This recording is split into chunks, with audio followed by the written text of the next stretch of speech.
J'ai fait des tas de projets dans différents espaces du cellier Jacquard. Et au final, j'ai choisi de travailler dans les caves à champagne. C'est l'architecture qui permet de passer d'un état vers un autre. Donc quand on est en bas, on a plutôt tendance à monter. C'est plutôt comme ça que je le vois.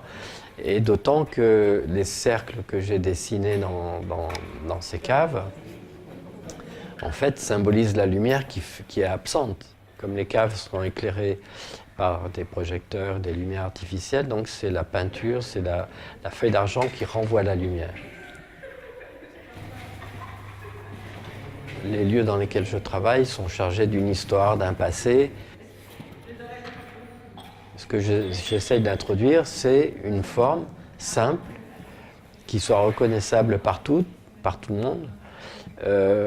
Ici, c'est le cercle qui est, on va dire, entre guillemets, une forme parfaite. Tous les points sont à égale distance du centre.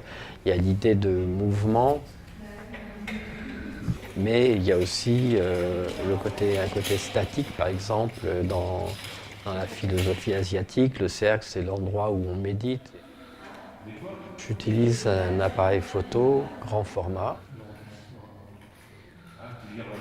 C'est une chambre photographique qui est constituée d'un objectif, d'une chambre noire et d'un verre dépoli. Et quand je regarde à travers le verre dépoli, je vois donc le réel inversé. Et sur ce verre dépoli, je dessine la forme, quelle qu'elle soit, que je reporte ensuite point par point dans l'espace.